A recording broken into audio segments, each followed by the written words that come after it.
never bring me up and make her cry. Every time Josh sings, I cry. Because it's just so beautiful. It is. Thank you so much for agreeing to do this with us. Thanks for having me. Yes. So, for those of you that don't know, and you should know, we have with us for our very first, to kick off our Garifuna cultural project for the month of November, Joshua Arana from the Uwara. Drumming School. Thank you so much. Thank you. So this theme for our Heritage Education Network Belize Garifuna Cultural Project for the month of November is Garifuna and Spirituality. Yes. So the best person to start off this conversation with is the man who said that drumming made him a feminist. Mr. Josh, tell us a little bit about yourself for our viewers who don't know but should know who you are. It's simple. It's Joshua Arana, Garifuna drummer. I don't attach or try to attach titles to myself because there are things that I have done or accomplished in my time. But had these things taken me from playing my drums, I would not have done or accomplished them. So I just say Joshua Arana, Garifuna drummer. Love it. I've known you for like 11 years. So we've known each other and been in each other's lives for about 11 years. And from I've known you, you've been just Josh. A free spirit, just Josh, soul. Student, colleague, teacher, all at once. And I've seen you transform into this amazing gentleman that I have with you today. And the first thing that I wanted to ask you about, and something that I don't think you know, but I'm about to tell you, is Josh is actually the person that inspired me to be okay with my Garifuna identity. You know, I always struggled with who I was culturally because, you know, when I look the same, right? I kind of look like my mommy. And Josh, I went to Josh and I said, my dad is this person and I want to get to know a little bit more about my culture and my ethnicity. And he's like, let's do it. You know, for that the language. And I said, no. And he said, you have to learn to talk Garifuna. Sorry, I still don't know if to talk Garifuna. It's okay. But your acceptance of me right away without any question, without any kind of doubt, made me feel more comfortable in my skin. So I have to always thank you for that. I'm glad that we were able to start just, you know, having conversations. I like to say that because of our Garifuna principles, who we are as a people, the whole concept of oneness, everything in the world is one. You don't necessarily have to be Garifuna to be my brother or my sister, because we are who we are as human beings. I will go, I'm going to know I for you and you for me. It's the whole concept of oneness. The world is for all of us, and there is no world without us. See, man, I have to learn to be said like you. I need to know, how do you see Garifuna? How do you see Garinagu in this world that we live in today? In your world, where you get up every morning, you put on your clothes, you walk out, this is who you are as a person. How do you allow yourself to be that identity in a space, in a world that doesn't really look like it's trying to include you in that? There is no need for the world to try to include me in a space that is mine. I am my own universe, just like everybody else is. But then there's the universe that we're all a part of, right? And to exclude one from your space, it's like excluding yourself from that same space, right? If you don't want me saying that you don't want you, so you're not comfortable with me because you're not comfortable with you, right? But you would want to take these things out on me because what? Because you don't know who you are, or you don't want to be identified with who you are. We have a lot of people who are misguided because we're indoctrinated by different cultures. So for me, as a Garifuna person, I'm not looking for inclusion. I'm Joshua Arana, Garifuna drummer. I am who I am. Is that something that is Joshua Arana, or is that something that is Garifuna and you share that and teach that? It's something that is Garifuna. It's the whole foundation upon which the culture was built is the concept of Awu, Bo, Amuru, No. Awu starts with an A, Bo starts with a B, Amuru starts with an A, and No starts with an N. If you take those letters and put them together, they spell Abba. Abba in Garifuna means one. We're all one. Everything in the world is one. If you pluck yourself out of it and try to exclude yourself, you're going to try to figure, why am I alone? Because you pluck yourself out of the whole. That's true. But I think that it's in this era that we live in. For example, right? I put on my chigiri today, and we went to a restaurant, we went to a coffee house, and we walk around and people are staring like if I am in a costume, you know, and it doesn't make me feel comfortable because I automatically start to think, well, why are you looking at me? Why am I not able to, I'm not trying to stand out by wearing this should be okay. And you, I mean, you're not wearing your dashiki right now, which I know you're doing it because you're representing, but you wear your clothing every day, because it is your everyday clothes. How do you do that and be comfortable? Because I know people watch. When I go to the bank with my dashiki, people watch me and ask me, "Is that cultural day?" And I say, "No, it's just my shirt." To be honest, I don't even know that they're looking. But a couple of times I've come across people who would say, I saw you walking with your drums and wasn't around 1910 and look, not right, not wrong, but not common. Yeah. But that's okay. It's not common because that's me. That's who I am. I do what I do. And it's Garifuna. It's Garifuna. We're comfortable with who we are. Same pan, because you say that, and I definitely agree. Because if you march down south, it's not an uncommon thing. You go to see Bite, Barranco, Dangriga, you're looking at people that look like you and me. Yeah. But here in this urban space in Pan, Belizean, and San Ignacio, if you walk around with your drum and your chigini and your dashiki, people will be like, where are the cultural show and how I can get a ticket?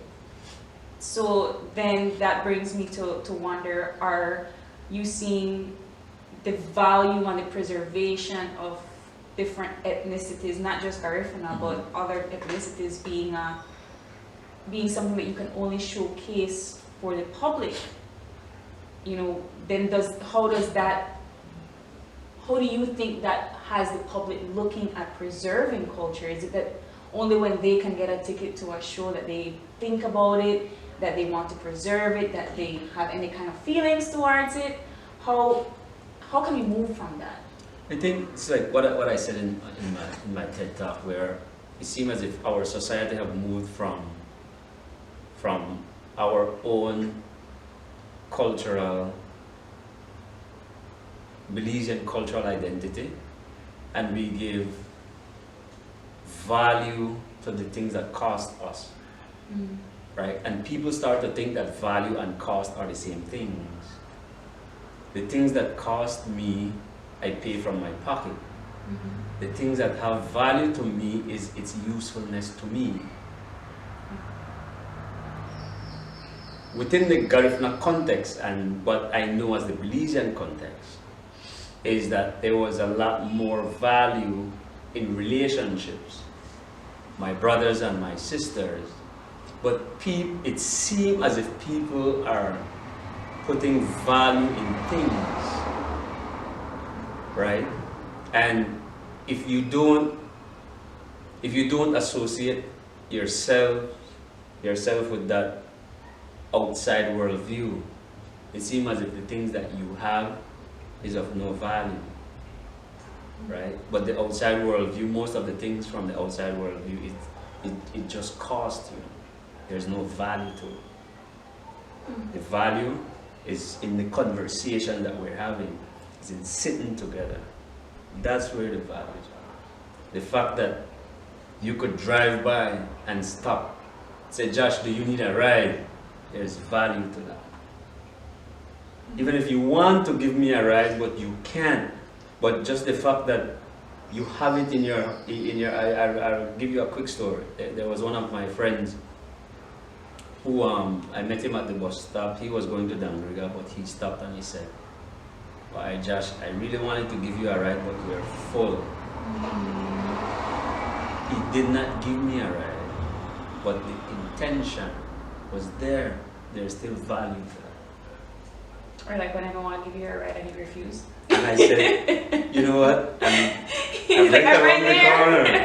And honestly, I like my legs. I get get that. around. But you know something, people don't feel that value.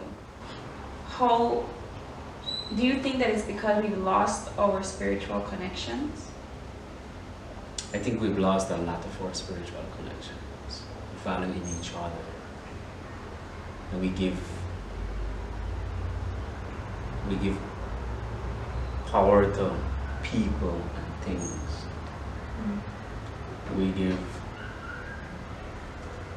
We move around and we think that the people who have more material things than we do are on a higher social ladder, so to speak, and those that have less, that we are above them. Where do you think that influence comes from? I think, again, colonialism and slavery teaches self-hate. If you don't like yourself, then you will self-destruct. I don't have to do anything else, because I already taught you how to destroy me. But you see, in Belize, Belizean society has always applauded the Garinago community for cultural and ethnic preservation, and you know, Dangriga is the culture capital, and down south is where you will, if you want to feel immersed in Garifuna culture, down south is the place to be. But we're seeing that less and less. And why is that? How can we preserve that? Marketing don't mean anything.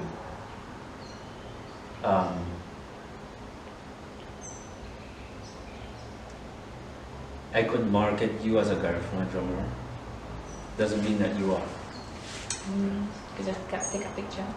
You take a picture and this is what's happening in Belize from my observation.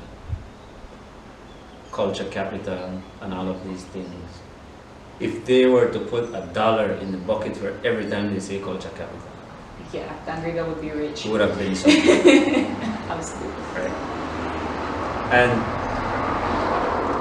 my view is that many times those that are in position to make changes and to make effective changes through policies they would not want the indigenous groups to rise to the level that they see in society, because there's a social status going on within society. But as indigenous groups, it doesn't exist, right? And they would not want us to be able to rise to that level. So, not because they speak of you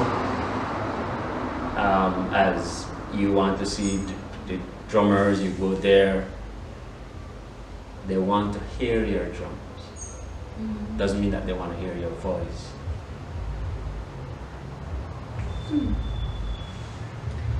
That's interesting that you say it, because when you think about it, right, the amount of tourism that is surrounding the Garifuna community are the areas where you can sell a beach property to. And this is something that I always wondered about, because whenever you want, pre-COVID of course, whenever you wanted to go and see Yerme, you would have to go to Damriga, and that would be the only time where you cannot find a hotel to stay. And you always wonder, like, you know, you go and you say, but I need a place to stay. There aren't many options unless you know somebody. And it doesn't dawn on you until afterwards that if it weren't for this once-a-year celebration in Damriga, there wouldn't be a flow of tourism in the capital. But the other places, Hopkins and Placencia, I can't even include Barranca and St. Bite. I will only include Hopkins. That would have that flow of tourism, and then you go to the high-end resorts and you see the Garifuna drumming being a part of the tourist attraction and display. But that same level of marketing, that same level of spotlight wouldn't be given throughout the entire village. So what is the Garifuna community doing about something like that? I think there's a lot that needs to be done. There's a lot that needs to be done.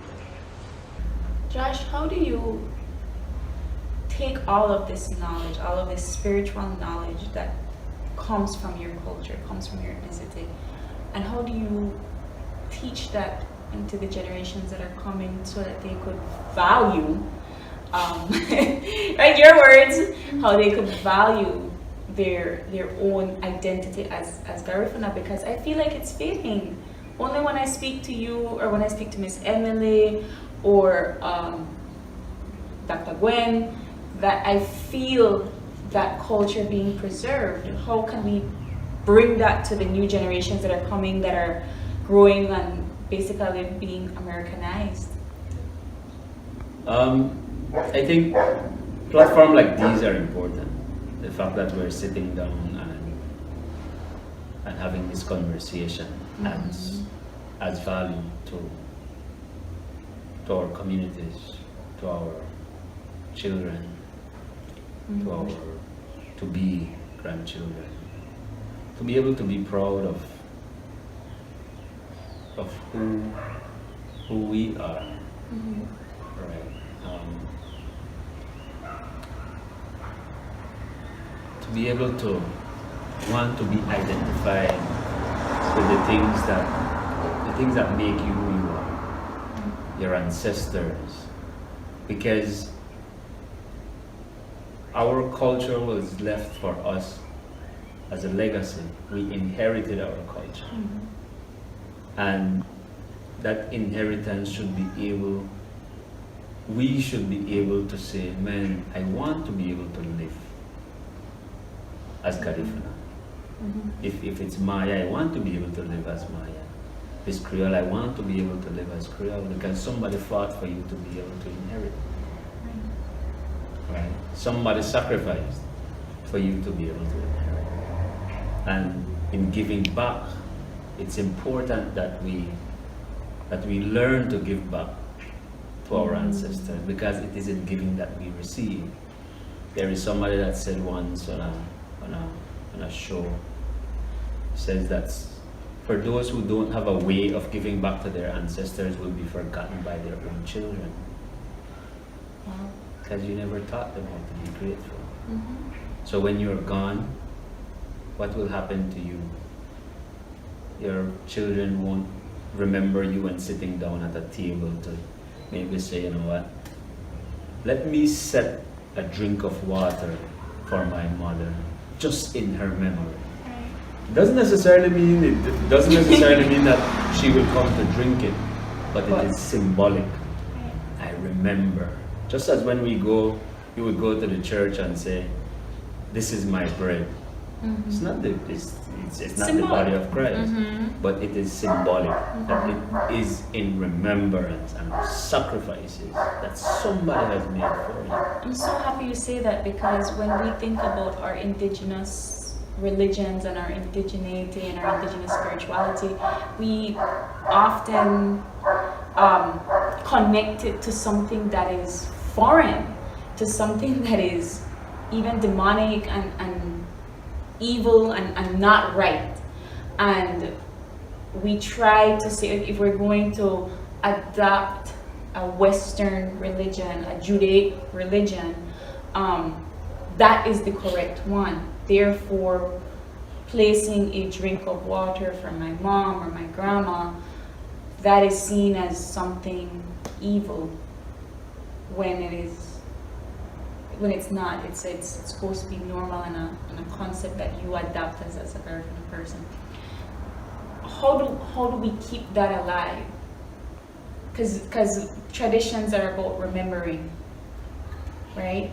And if one day you just forget them, whatever culture that you are born with, whatever ethnicity, whatever traditions you were born with, evaporate and die once you stop. Yeah. And hence the reason why each and every person have to be able to remember the simple relationships that they have with their mothers and their fathers. You could start right there.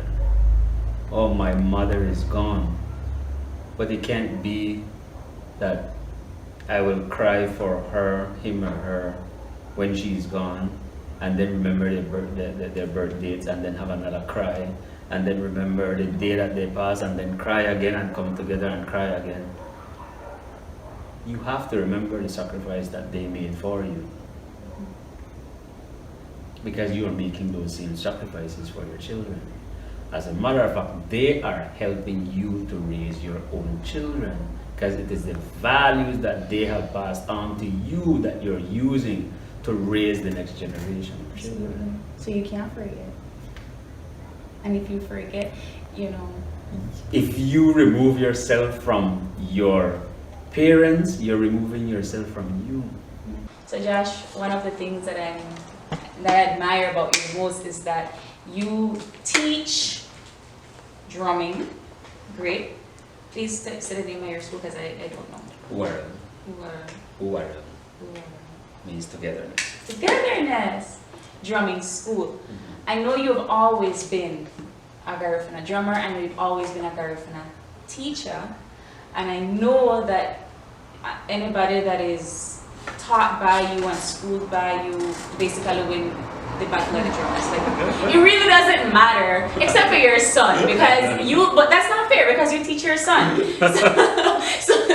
So it's not. But I will never forget, we had this conversation in private, and you said to me that you teach your son Garifuna drumming. You teach your son Garifuna drumming, and he is a champion drummer. He won battle of the drum so many times that I'm tired.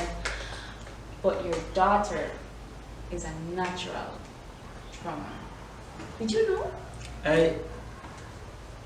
My son, I took him around, and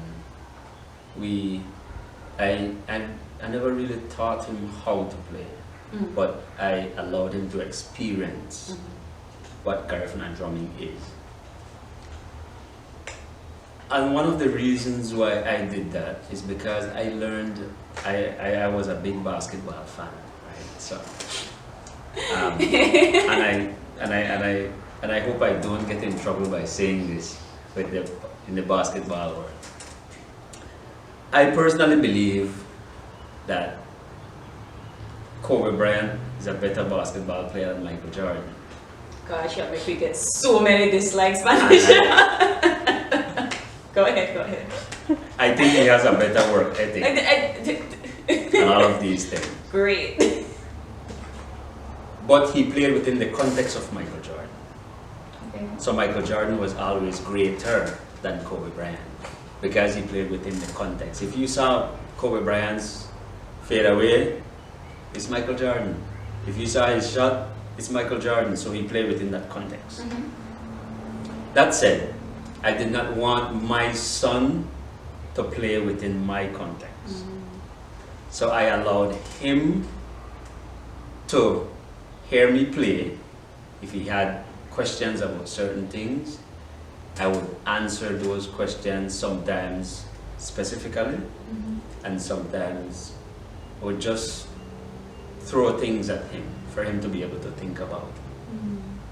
Because I did not want him to sound like me. I wanted him to be his own person, his own drummer. Because there is a place that drummers go when they're playing. And I wanted him to be able to experience that place where drummers go. But if you play within the context of somebody else, you would always wonder whether you're playing it right or wrong. But Garifuna drumming is not right or wrong. Garifuna drumming is an expression. Yeah. Right. So. No, but I'm going back to why you differentiated the way your daughter plays versus the way your son. I remember there was a time when we were in Cairo and my son was spending time and my daughter was there with us spending time, and we started playing. Well, I always had my drums at home, so we started playing, and she picked up the drum and she started playing like paranda, and like, okay. And I was like, okay, like, can you play Ponta? Okay, but it wasn't taught to her. But I also used to take her around, right? And then when she started playing 1 hour ago, that's where that one took the cake, and I was like, okay. So, and traditionally we don't have female drummers, traditionally. But that's not because females were never allowed to play. It's just because of gender roles. When drumming is done, could be outside of the home and not inside of the home, right? More for festivities or activities within the society where women would play a different role than men. So, going back to spirituality, Josh Arana, how did drumming make you a feminist? I believe that one thing in the world can teach you everything about the world. Okay. So it doesn't matter what it is that if you love something enough and get into it. So a drummer and his drums are one and the same, because there's no drum without a drummer, right? And everything in life pretty much goes through the same process. Right. Starts young, develops, gets old, eventually dies. There's a way for everybody to understand a little bit more about themselves through the things that they love. And understand a little bit more about the wider world through the things that they love. And they find time to spend time.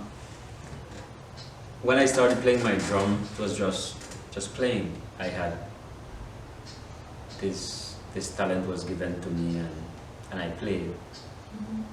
But eventually you grow up and you say, and you look at how the culture evolves, and you understand much more about the culture, and you realize the role that you play as a drummer within the culture.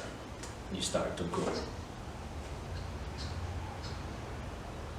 And then you listen to other conversations, and then you understand the role that our mothers play within the culture. And when you apply that to your drums, and it's not that I'm saying that women are more important than men, or men are more important You than could say women. that women are more important than men. But it's a part of the culture that is not highlighted. Right. So people look at the Garifuna culture more as a patriarchal culture. I see it more as a matriarchal culture. And I see culture itself across the world being more of a matriarchal than patriarchal. Because anytime you want anything in culture to survive, you teach it to the women because they will teach it to the children. Right.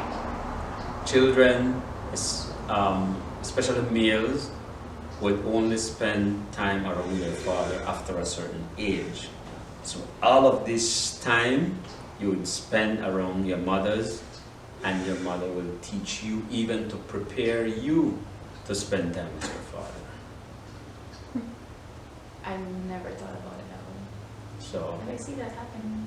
anything grand in the Garifuna, and anything grand in culture is associated with feminine within the Garifuna. All of the Garifuna, I want to say stakeholders, the people that are trying to promote, preserve, and continue what the old traditions have and everything that is Garifuna, are the women. Yeah. They are the ones that are out there trying to preserve. So you are the men among women that are trying to make sure that it's preserved. Because you teach Garifuna to your kids. I see how you do it. And I know that Jamira does the same, but they're daddy's girls and they follow everything that he does. We do our best and we do what we do. And it's life. Thank you so much for being here today. I am so happy and honored that you decided to sit down with us. We've been trying to get you since last year, so thank you. Such a busy man. But thank you so much, Josh. And do you want to take us away with some wonderful music and your lovely voice? I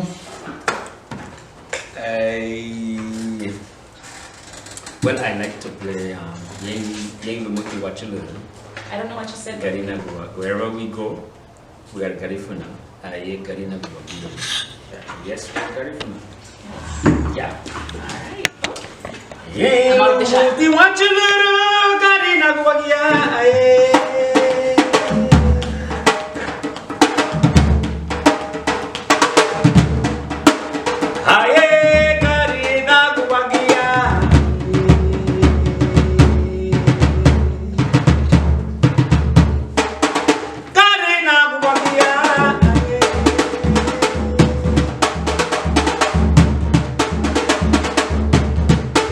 Mambo